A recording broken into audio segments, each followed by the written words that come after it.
Hello everyone, my name is Deckerlink, the trained unprofessional, and welcome back to Repeat. On the last episode... Fuck, I don't remember. No, I remember. We're dealing... I believe this is also... we're still on the Sissel route. So we're currently dealing with the remnant going after Sissel. And I don't like it. I don't... Oh, God. The last scene was him getting dragged under under Bradley Lake. And I'm worried. I'm worried for my boy. The skies were dark with gray as a rainstorm slowly grew overhead. The world felt like a blur as Ginny and I scrambled through Bradley Woods in a breathless rush. Sissel always comes here to calm down. He's got to be here. He has to be. My head felt drunk with anxiety as I ransacked every corner of the forest. There's still a chance we can find him before the remnant does, if we just hurry. John, over there! Ginny pointed into the distance. My stomach dropped at the sight of a familiar figure floating motionless in the lake. Oh my God, no. Ignoring Jenny's painful wheezing behind me, I made a mad dash towards it. My shoes were immediately soaked when I leaped into the water and desperately splashed my way to Sissel's prone, floating body. Panic was still coursing through my head as I pulled him over my shoulder and dragged him to shore. Ginny was waiting for us there, panting and out of breath. He's not moving! What if... In spite of her exhausted state, Ginny held her hand in forced composure. Stay calm. We have to stay calm. It sounded more like if she was speaking to herself than to me. Lay him down on his back on the shore. I know how to perform CPR. The basics, at least. In the meantime, get your phone and call for help. I closed my eyes, took a deep breath, and nodded. After gently settling Sissel into the sand, Ginny quickly leaned his head back to clear his airway and pressed her face close, listening. Her face was grim. Her hands pressed around Sissel's cold neck and chest frantically before Ginny let out a pained sigh of relief. Still alive. Not breathing normally, though. Chest compressions might... She muttered to herself as she traced both hands into the correct spot over the sternum and positioned herself over Sissel's unconscious body. Ginny got it out loud as she pushed down on Sissel's chest rhythmically. Around the 8th or 9th compression, Sissel's body abruptly spasmed and lurched forward, belching out lake water and gasping for breath. Ginny and I were immediately by his side, gently patting his back as he choked on more water. His breath slowly steadied. Sissel's head eventually fell back onto the sand and looked slightly more relaxed. I let out a long breath. Oh my God, he's not dead! Ginny's shoulders finally relaxed as she choked out a relieved laugh. I think he's gonna be alright. Come on, we gotta call someone to help him home. Right. My hands were still shaking as I dug out my phone. I swore loudly when my clumsy fingers pressed the wrong button on my contacts. I tried to hang up, but to my surprise, Hershel picked up on the phone almost immediately. John? Oh, hey, Hershel, I didn't mean to call... Hershel let out a long, regretful sigh before speaking again. Listen, I'm real sorry for that outburst earlier today. Don't know what came over me. Is Sissel doing all right? I gulped and hesitated for a moment. Hershel may have been unbelievably angry earlier, but he still clearly cared about Sissel's well-being. Making up my mind, I slowly explained the situation to him. I was barely halfway through before a sharp clatter echoed across the phone and Hershel stood up. His voice shook with worry and a hint of fear. At a lake, you said? I'll be there in 5 minutes with my truck. You kids stay put. And then he hung up. The next few hours passed at a slow and anxious crawl. A light rain drizzled through the city as the overcast sun slipped into a dark evening. Hershel had raced his truck to the lakeside road like a madman, easily breaking a dozen traffic laws. He looked utterly terrified and ashamed when he saw Sissel's prone body, but he leapt into action and carried him into his truck and out of the rain. Ginny and I were ushered inside as well, and before we knew it, we were back at the empty cafe. Hershel never left Sissel's side. Immediately after arriving at the cafe, Hershel placed Sissel in bed and called a doctor to check up on him. Waiting for the doctor to arrive felt like an eternity. The three of us crowded into Sissel's attic bedroom and watched as the doctor examined Sissel's unconscious body. The examination was quick, efficient, and impersonal, the way all doctors were when strained for time. Hershel stood up and nearly knocked over his chair when the doctor approached us. "Oh my God. How's he looking, Doc? Is he going to be all right?" The doctor nodded, and everyone in the room sighed in relief. "Everything seems to be in order, and no lasting damage has been done. I expect him to wake by tomorrow morning with no issues. Please call me if anything unusual occurs. Now, if you'll excuse me, I have another appointment to attend to." The doctor shook Hershel's hand before making his way out of the door. Despite the doctor's comforting words, Hershel still looked in utter distraught. He knelt by Sissel's bed and buried his face in his hands in frustration. "Dot, I gotta thank the two of you for looking out for Sissel, and calling me when you did. I'm surprised you still trusted me after how I acted this morning." "Of course. Not gonna tell him it was a fucking mistake, huh?" "You were a little out of line with that outburst, but it's obvious you care about Sissel more than anyone here." Hershel lifted his head, his eyes dark. "Clearly didn't care enough. If I hadn't exploded in the kid's face, he wouldn't have went and tried to drown himself." "Come on, Hershel, this isn't your fault. Sissel didn't try to drown himself. He isn't the type to do something like..." "How do you know that?" Hershel rose to his feet and stared quietly at Sissel's sleeping body, his chest rising and falling steadily. "People are always more fragile than we like to believe." I stiffened uncomfortably. "Did you see Sissel's face this morning? How utterly destroyed he looked.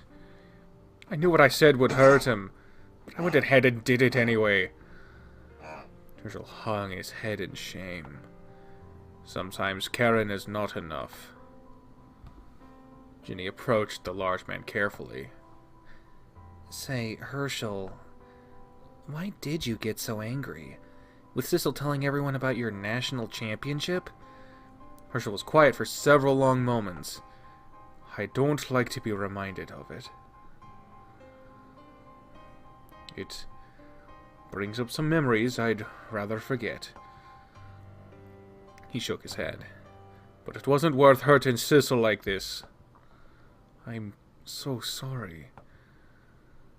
"You shouldn't be apologizing to us. You should be apologizing to Sissel." There was a bitter edge to Ginny's words. "When Sissel wakes up, you can tell him. And tell him why. He deserves the whole truth from you." Hershel chuckles bitterly at her words and nods. "I suppose he does. Anyhow, 'tis getting dark. You kids should hurry up and go home. I'll call y'all immediately if Sis wakes up." Ginny and I exchanged worried looks before nodding. "Alright, keep us informed. We'll see you tomorrow. Hopefully Sissel will wake up by then, like the doctor said he will." Oh God, we're leaving him alone. That was the thing that did him in last time. Of course, we're not really leaving him alone. He's got Hershel, but... yeah. As we left the cafe, a bone-chilling weight pressed over my shoulders ominously. "No." I could hear the remnant's voice whisper with glee into my ear. "What if he doesn't want to wake up? What then?" Fuck you. Day 13. Someone is waiting for me. Oh, hell. Hell! Sissel felt drowsy.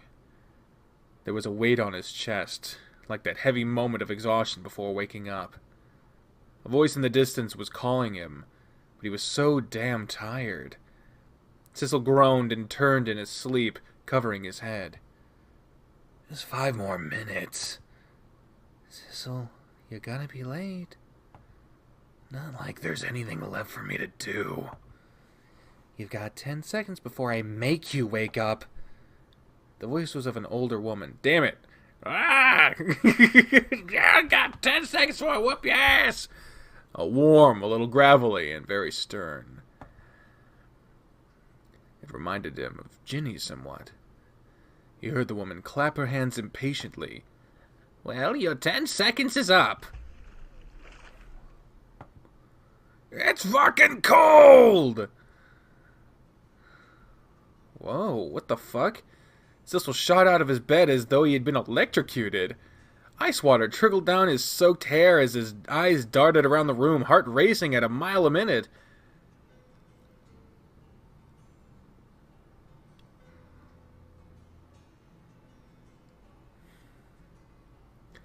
Took you long enough. I've been calling you from downstairs for the last 20 minutes. As quickly as it started, Sissel felt his heart skid to a stop. Mom? Cecilia Bradley put her hands on her hips with a playful scoff. No, I'm your conscience. Now hurry up and make yourself presentable.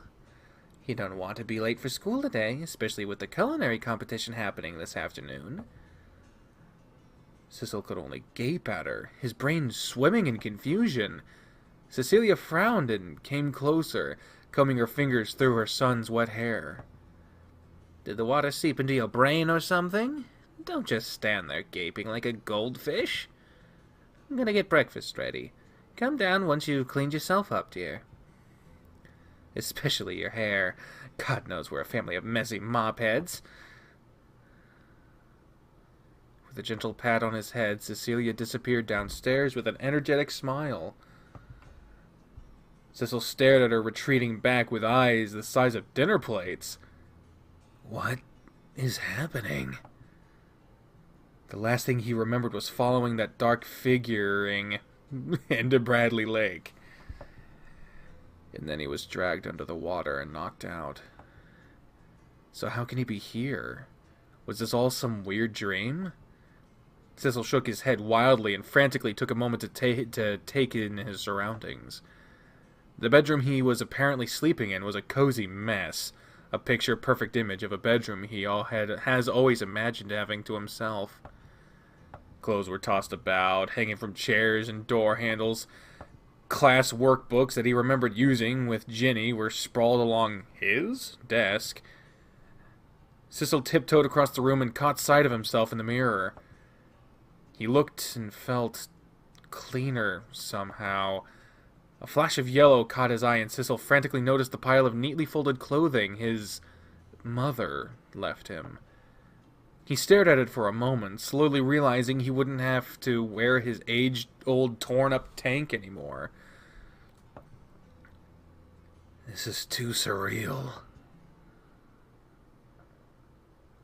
But not entirely bad, I guess.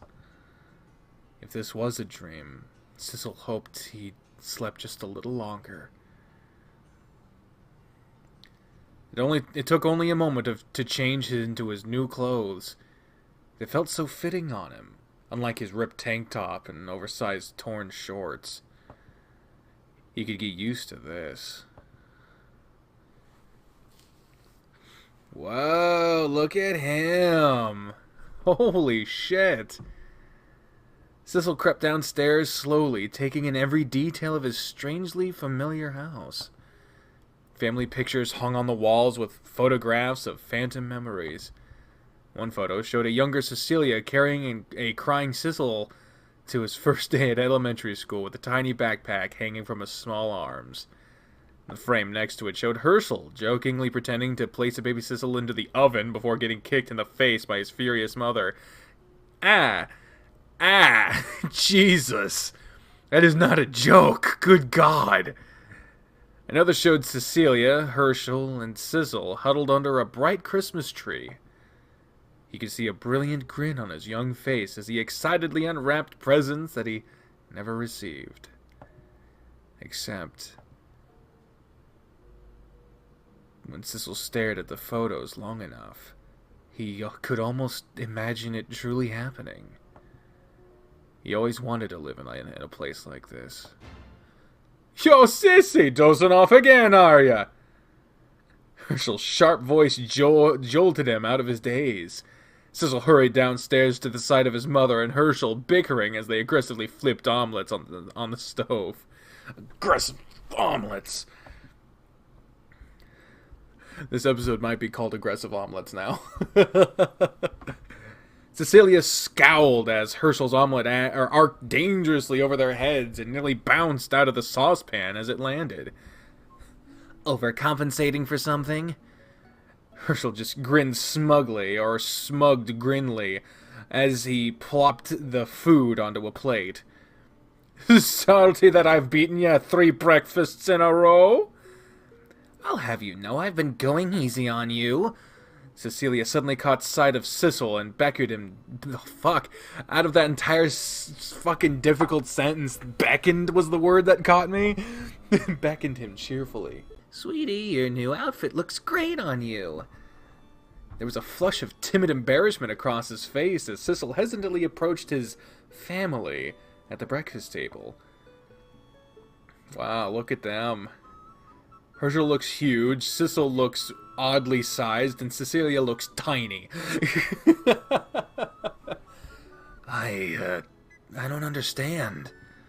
How can you be here? Cecilia laughs and ruffles his hair. Her hands are warm. Sissel couldn't help but shrug back shyly from his mother's cheerful smile. Are you still dreaming, sis? Come on, let's hurry and eat up. You got a big day ahead of you. Big day? Yeah, it's Visitors' Day, remember? Your mother's been dying to see you kick everyone's arses in the culinary competition. Language? Sissel ate his food slowly. The omelet was delicious. The entire situation was such a strange experience. There's no way this is real, he thought to himself. But it was ridiculous the way his mother and uncle bickered as they tossed the salt shaker across the table, but he couldn't help but smile. Everyone's heads perked up at the sound of excited knocking at the front door. Oh, that must be your friends. Friends? There's Ginny in a flowery top, looking cute as hell. The door swung open to reveal Ginny's bright grin. Ginny, it's nice to see you again. Thanks, Mrs. Bradley. Yo, sis, what's taking you so long? Are you walking to school with us or not? Cran's gonna have an aneurysm if you're late to Visitors' Day of all things. Sissel stared at her, his mouth gaping like a stunned goldfish yet again. Teach? She was wearing a stringy summer shirt that exposed her shoulders. Ginny followed Sissel's gaze for a moment before her grin widened. She spread her arms and spun around excitedly. Oh, this? It's nice to finally wear something short-sleeved for once. The summer's heat's been killing me. But your arms... Ginny blinked. What about them? Ginny paused for a moment before smiling softly, or softly sighing. Nothing. I like your new outfit. It looks great. It looks good on you. Sissel felt a sense of joy and relief wash over him. Teach was healthy and happy, just the way things should be. Sissel's ears perked up at the sound of someone approaching them. Sup? Oh, am I interrupting something? Is it Owen? Oh, it's us! Holy shit! Animal Crossing music.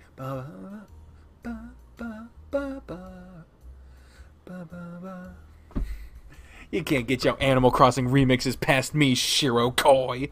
God damn it. John, what are you doing here? To walk to school with you guys? You know, like we always do. Sissel jumped slightly when he felt his mother nudge his shoulder from behind him. Hey, isn't that the sad-looking boy you've been crushing on? All set to Animal Crossing music, this is perfect. Mom! Kinda disappointing that you inherited my horrible taste in men, but whatever makes you happy, I guess. Wow. You're a bitch. Daw, don't worry, Mrs. Bradley. Sis still hasn't asked him out yet. There's still hope. Right here, you know. Unless Sissel wants to ask me out right here and now. The heat in Sissel's face grew tenfold as he shoved all his friends out the front door. Alrighty, we're heading to school. Don't want to be late and all that.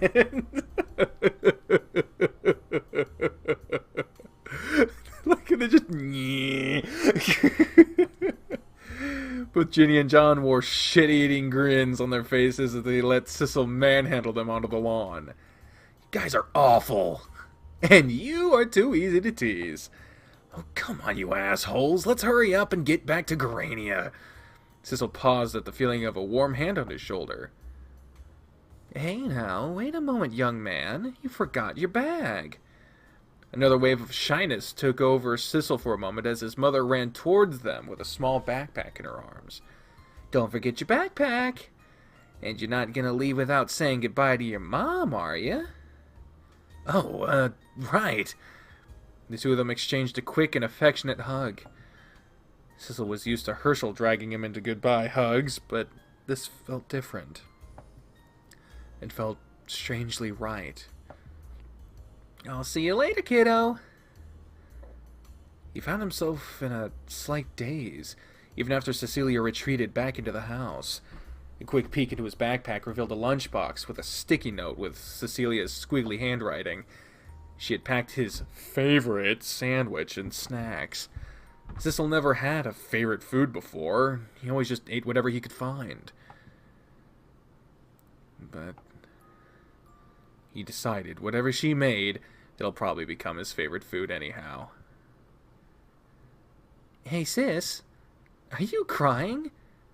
Sissel wiped his eyes with his shoulder and stomped his way down the street. His heart felt lightened with content. Course not! Come on, let's hurry up. It's gonna be real sad when this fucking dream ends. It's gonna be really sad. Rain was pouring like buckets the entire afternoon. The skies were dark with gray clouds and roared with the occasional crash of thunder.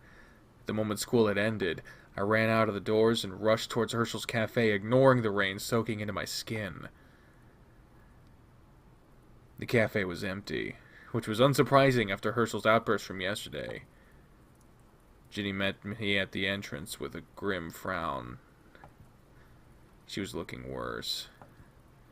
There was noticeable stress lines down her cheeks that traveled up to the bags under her eyes.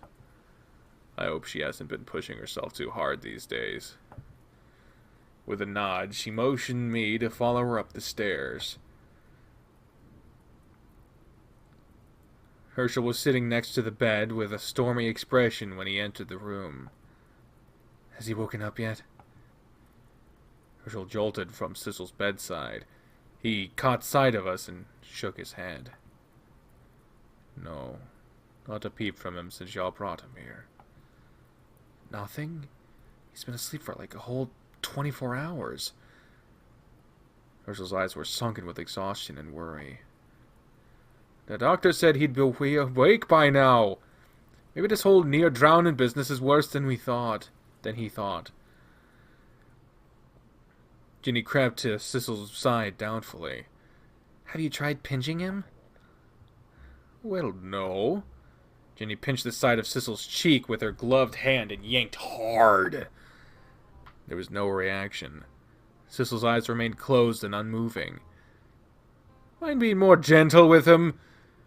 How about slapping? Hey, now.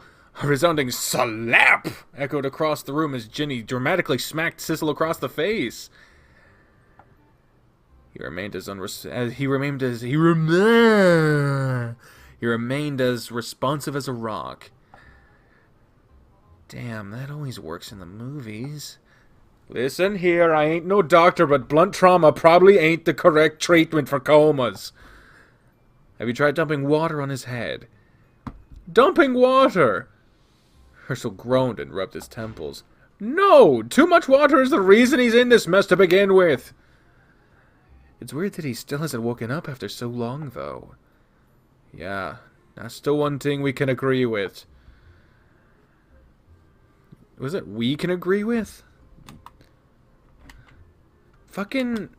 Yeah, we can agree with. Weird. Been fussing over him for the entire day, and he still hasn't budged an inch. Think I should call the doctor over to take a look again? It sounds like a better plan than smacking Sissel over and over again. A crash of thunder suddenly shook across the sky. The lights in the cafe flickered and went out completely. Well, damn! Ah, shit, that don't sound too good. Hershel pulled out his phone and tapped at it impatiently before stuffing it back into his pocket. No signal. This is just great. I'm gonna drive out to the doctor's office and grab someone to check on Sis again. You kids keep a close eye on him, alright? No slapping him across the face and such while I'm gone. You're doing to drive in this weather? The road's barely visible out there. I'll make do. Oh, no,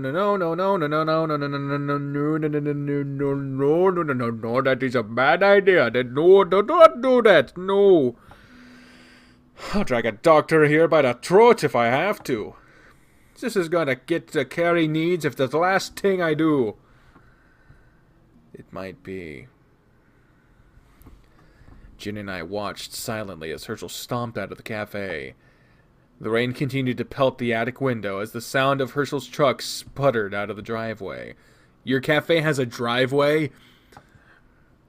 In the silence, I watched Sissel's chest rise and fall steadily with every breath. I hope he wakes up soon. Will simply waiting be enough? Sissel was attacked by the Remnant. Who knows if this is just a simple near-drowning experience?